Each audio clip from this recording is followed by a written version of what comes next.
Good morning again, everybody. How we doing? Today we have a fantastic panel for you, and it's going to be actually pertinent to what's been going on lately with all this weather and everything else. Our insurance panel. First, I'd like to introduce Mr. James Chen, State Farm Insurance. Mariana Ariano, ISU Armac Insurance. And you all know Mr. Mark Wu, Allstate Insurance. The only time he gets dressed up is when he's on the panel. So I'd like to give each person about a minute to go ahead and introduce themselves and tell us a little bit about themselves. James? Oh, good morning, everybody. My name is James Chen, and I'm a State Farm agent in the city of Almonte. I've been in the financial industry for over 10 years now, doing insurance for the last 4 years. A little bit about myself, native of Southern California, grew up here, went to the local high school, Marquepo, and back in doing business in the city of Almonte. Thank you. Good morning, everyone. My name is Marina Arellano. I've worked for an agency here in Alhambra called ISU Armac Insurance Agency for 18 years. I've been in the insurance industry about 22 years now. I love who I work with and the people I work with. I love what I do. I'm passionate about it. A little bit about me. I'm a proud mom of 3 wonderful boys. All right, I'm gonna piggyback on that. My name is Mark Wu, agency owner. I started my career next month. It'll be my 31st year.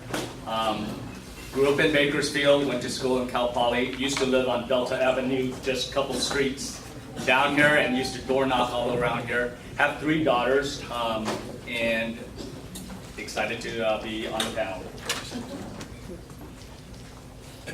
Thank you, Mark. We're going to go ahead and start off with James Chen. James, what is the difference between condo unit owner and homeowner policy? Okay. Can you hear me? Is this on? Can you guys hear James? No. No? Okay, so I'll speak up. The difference between a condo unit policy and a homeowner's policy, the homeowner's policy is going to be more comprehensive. A condo unit policy generally covers what is called walls-in coverage. It's only going to cover the contents within the walls. Because when you have a condo, when you own a condo unit policy, generally you're in a homeowners association. The homeowners association will cover the external contents of the home. So you're responsible for the inside. Why is that important? You don't want to pay for something that you're not going to necessarily use. So if you have a condo and you bought a homeowner's policy, you may be paying more for something that is already covered under your HOA. And vice versa, if you own a home, you don't want to buy a condo unit policy that's only limited to the walls-in coverage. So just want to be certain you have the right coverage for what your needs are. Thank you. Thank you, James. Marina, is anything new happening in insurance in 2019? Yes, unfortunately, due to the number of fires and claims paid out by insurance carriers, they're making their guidelines more strict and challenging to write new homes in brushy areas, mountains, insured with claims. Carriers are re-inspecting their homes that they've been insured with them for more than 20 years. So rates are changing, and they are raising the rates as a result if you have filed claims. Thank you. Mark, what perils are normally covered under a home insurance policy? Okay. I'm going to throw it up there, what perils are covered, but normally if you have a preferred HO3 policy, your perils are going to be things like fire, wind, hail, smoke, explosion, falling. Back it up. It's perils. It's the ones with the right there. All right. So you see all those are what you normally get, and so it's really important, because what isn't, a lot of people think these floods that you see hitting the ground and you know, the floods that you see in our recent rains, or the sinkholes, you know, that have been happening. Unfortunately, neither one of those, and including earthquake, is covered under a normal homeowner. So those are the perils, and you need to know what you're covered with. Now, just notate that there are many preferred policies, everything's covered unless specifically excluded, so. Thank you, Mark. James, in addition to cost to rebuild, what are some of the other coverage in a homeowner policy? Okay, so generally, when you purchase a homeowner's policy, you want to protect the structure. You want to protect the building. So in case of a covered loss, like what Mark has explained, a fire, wind damage, if your home were to be engulfed in flames, you want to enough coverage to rebuild that home. In addition to that, the homeowner's policy is also going to have personal property coverage. Personal property coverage, just imagine if you flip your house upside down, anything that falls out, that's generally considered your personal property. You have coverage for that as well. Also, your homeowner's policy will have loss of use coverage. What does that mean? If your house is, let's use the example, engulfed in flames, and it takes a year to rebuild your home, your insurance company will cover loss of use, meaning what it takes to relocate to a comparable place to live. That would be covered under loss of use coverage. In addition, there'll be additional dwelling coverage for structures such as your garage or sheds. So those are some things. Also, keep in mind, you also have liability coverage, very important. If someone gets hurt on your premises, if someone trips and falls, you have liability coverage, and it goes beyond beyond your physical address. It goes wherever you go as well. For example, you have a dog, the dog runs out the street, bites somebody, that's covered under that's covered under liability under your homeowner's policy. So a lot of good coverage that extends beyond just just where your home is located. Thank you, James. Marina, can you write homes in mountains, high brush, flood zones, or clients who have claims? Yes, our agency is actively writing new policies in the mountains, in brushy areas. We're always looking for carriers that will take on this risk and be able to write anybody. We're licensed in all 50 states. We can write on acceptable dogs, clients with multiple claims, again in high brush areas, horses, if they have horses, if they have wood stove as their primary source of heat. We can write homes in poor condition as well as homes in perfect condition. Thank you. Mark, what is extended limits and how does it work on a policy? Okay, this is super, super, super important to you folks. And if you look at my example, so what extended limits means is that, depending on the company or the policy that you have to read your policies, because some policies are specified limit policies, meaning what you see is the maximum of what you will get in the event of a covered loss. All right? Other policies have what we call extended limits, so there's a percentage above the actual dwelling coverage that you will be covered for. Well, then how does that work? Well, let's say you have company A, B, C, and D, and every one of these companies have $500,000, and they're affording that to you. Well, company A, if you have a claim that's like $675,000, how do these policies work, and where are you going to end up short? All right. So as you can see on company D, that's a specified limit policy, such as a fair plan policy. What that means is that anything above $500,000, now it becomes the owner's responsibility to cover. So even though that this client lost a house and the claim was $675,000, the client has to pull up $175,000 out of their pocket. All right. Company C might only have 20% extended limits, so they will pay $100,000 above that $500,000, and company B might pay 25% above that policy limit, so they'll pay $625,000. But as you can see, even then, that person would have to pull out $50,000 out of his pocket to rebuild. So that's the max we'll pay. Whereas the company A that's representing does 50%, and even though we all have $500,000 in coverage afforded to our clients, that company pays all the way up to $750,000. So that would be, that would cover the loss of $675,000. So I always tell my clients and my realtor friends, you know what, just don't look at policies and compare, because you may not understand that you may have extended limits and even what those extended limits are, or you may only have a specified limit policy, means what you see is what you get. And so the easiest, rather than know the percentage, just ask your insurance agent, hey, what's the maximum this policy will pay in the event of a loss? And that will give you the final number on the bottom below. And then you got to take that number and figure out, can I rebuild my house for that? And is there enough padding for that? If there's not, then you need to increase your coverage with your agent. So have that conversation with your agent on that. Very good, thank you, Mark. James, what are some general exclusions in a homeowner policy? So your homeowner's policy is going to have a lot of great coverage, but there are some exclusions. For example, flood is not covered under your general homeowner's policy. What you'll need to get is what companion policy to cover flood. How is flood defined? Flood is defined as water rising from the ground up and seeping into the home. So if that were to occur, the general homeowner policy doesn't cover that. You'll need to get a separate policy under FEMA. It's the flood agency.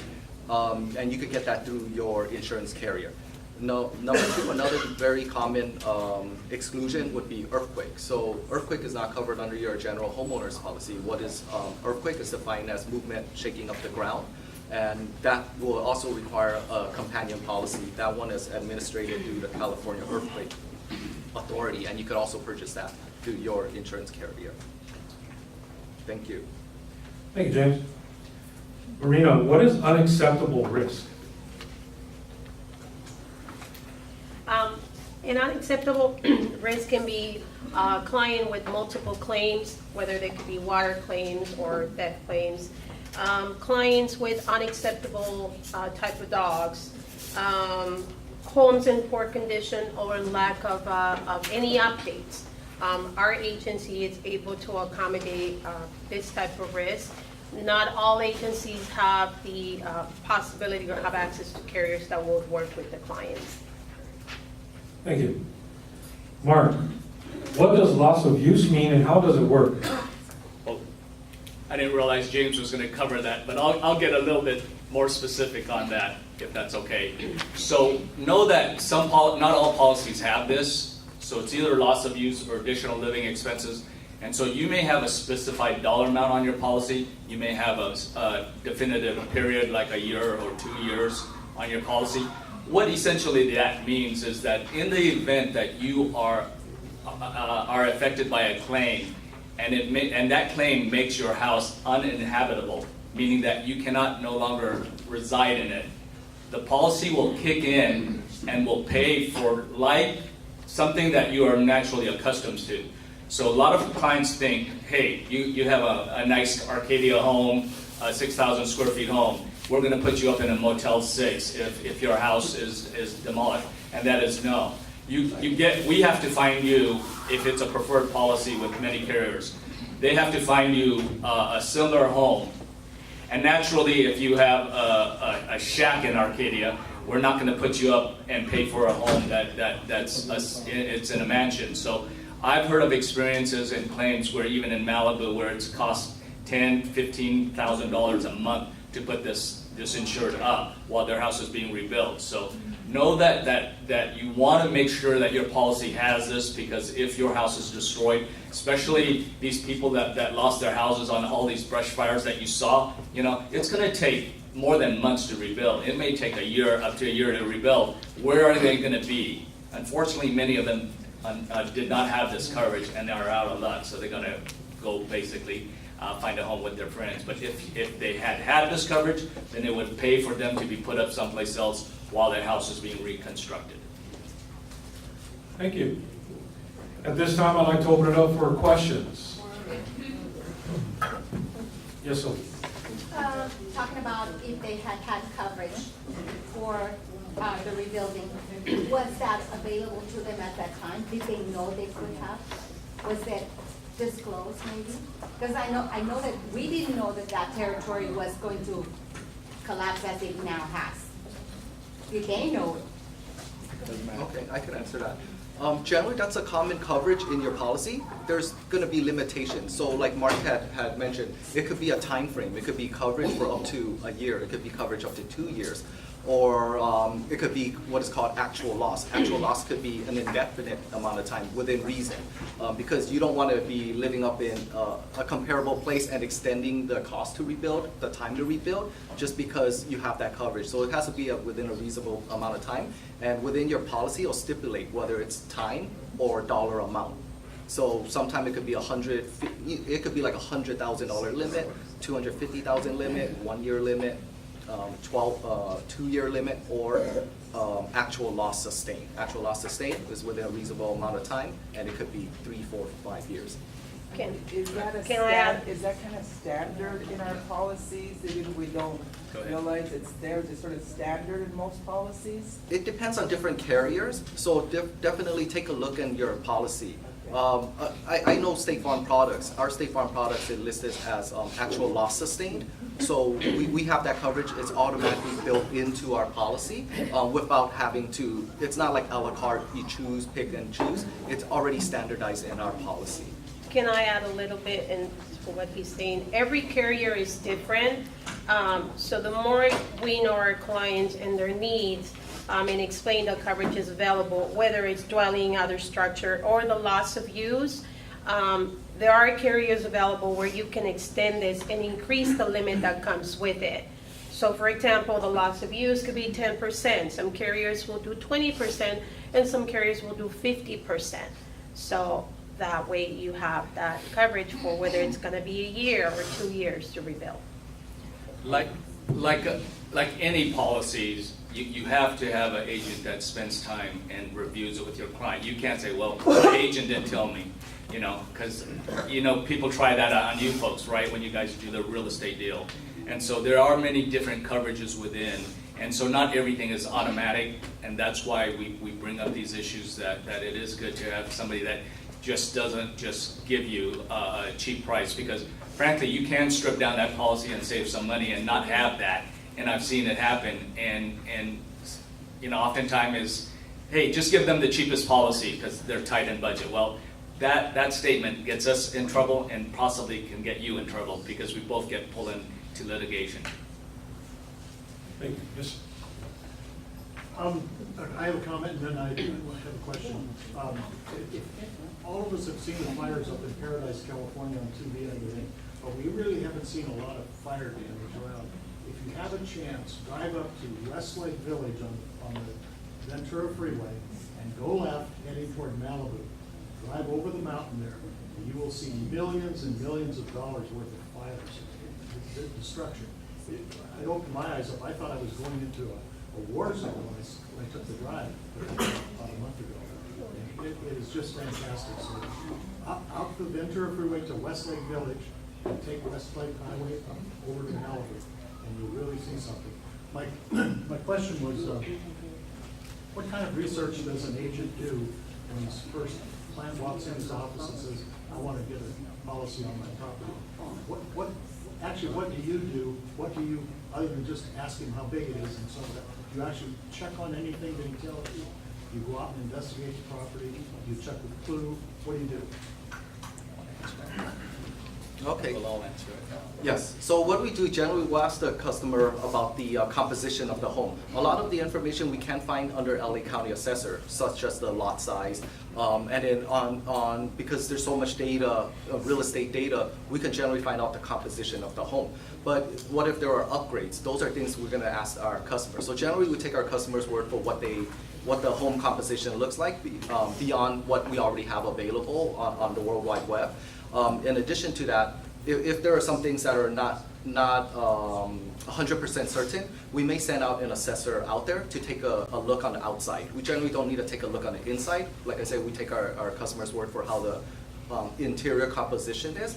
And that's how we come up with the value, the coverage A amount, the cost to rebuild. In addition to the cost to rebuild, we also add another 20% margin just for safety. So let's just say the home composition comes out to $550,000 or $550,000 to repair. Our company will add another 20% as a safety margin. Anybody else? Same thing, adding to that extended replacement cost that he's talking about. Every carrier is different. Some carriers will do 50%, 75%. And the other thing is that, again, all carriers are different. As he said, they might send somebody out there, and some of our companies that we write with, they will send someone out there. So anything that we miss collecting from the client, the company will come back and give us more detail should we need to increase that amount of coverage. Tom, as far as I know, most carriers don't send out somebody to check if we have the right coverage on the home, because it's a kind of like a fine art science. Remember, we're not qualified as insurance agents to determine what it's going to cost to rebuild. So each of our companies we represent have a formula that they determine replacement costs. That's why that extended limit is super important, because what that's doing is giving us padding. If you read all our policies, it says that really that figure is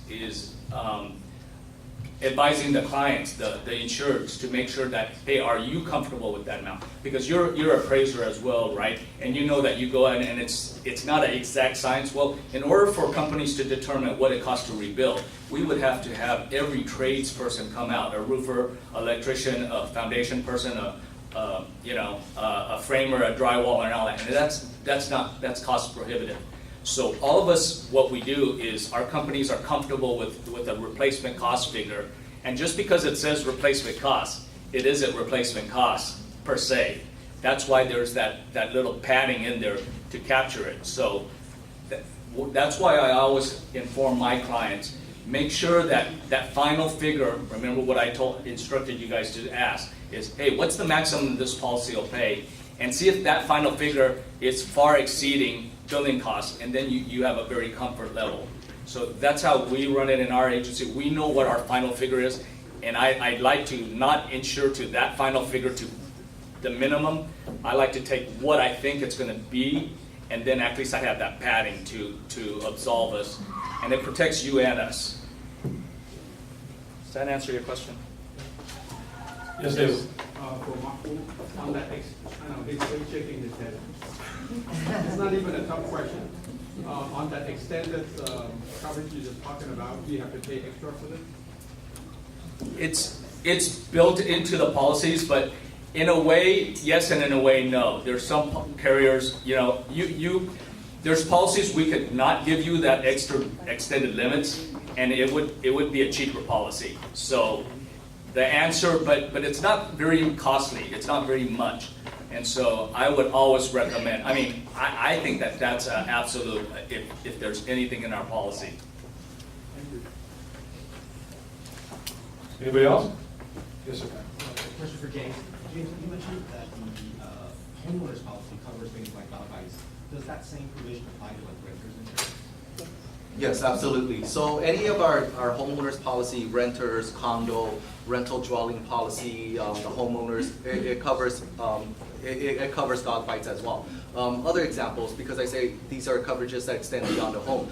We've also covered claims for accidents that occurred, such as snowboarding. A customer went snowboarding, happens to bump into a nurse, hit that person, and then broke some bones of the other party. The other party was not able to work for some time, and it's covered under their renter's policy in that situation. And the same applies to homeowners, condo unit policies. They all have that provision as well. So it's spelled out explicitly in the policy. Correct. Under liability coverage.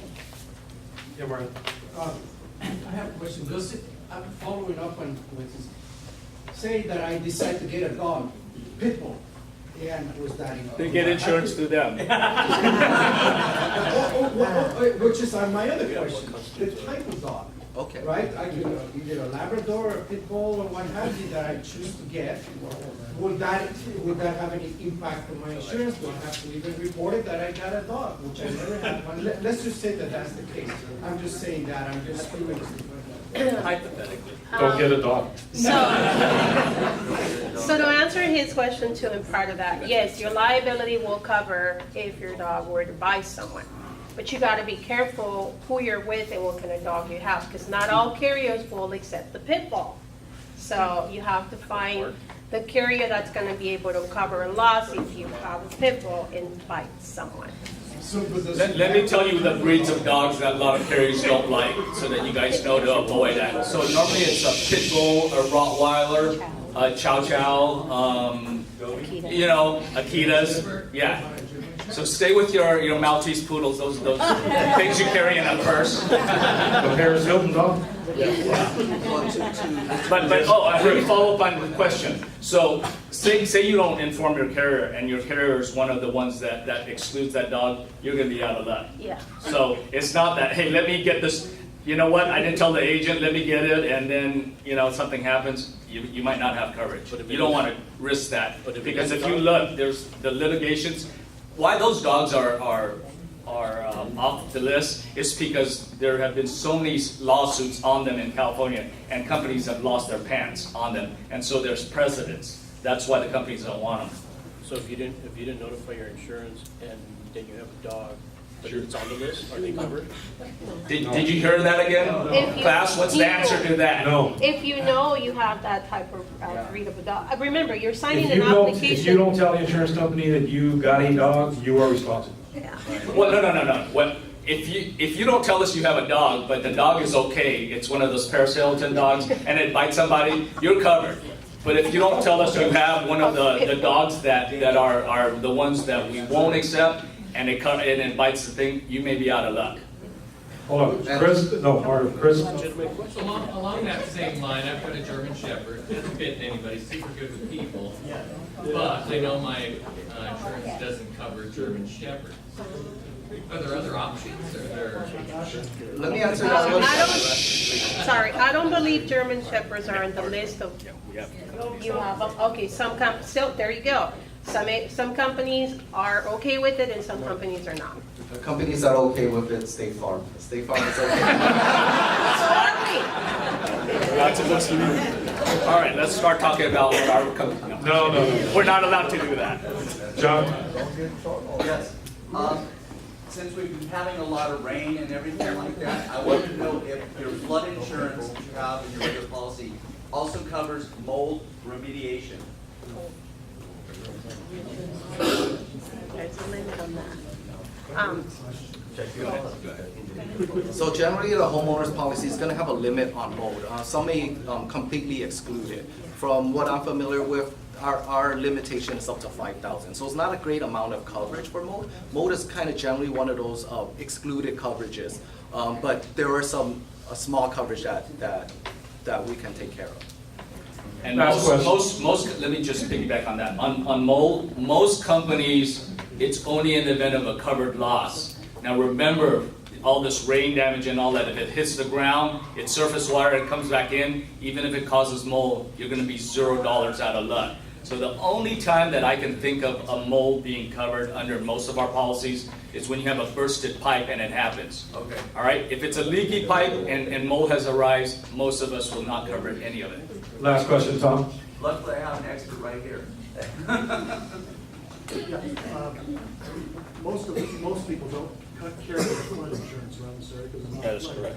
However, in the Times the other day, there was an article saying that the sanitary dam, the engineers of the Army engineers have determined that it's faulty, and it's a very good potential that it might burst one of these days. Right. So, anyway, would you say it would be a good idea if you lived south of the dam to get flood insurance? What I instruct realtors in all my classes when I go into is to do is always say, get somebody, one of these guys, you know, an insurance professional on your team, and let us be the ones that tell your clients. Because if you tell your clients you don't need it, and they're one of the clients that were affected by the flood, guess what's happening?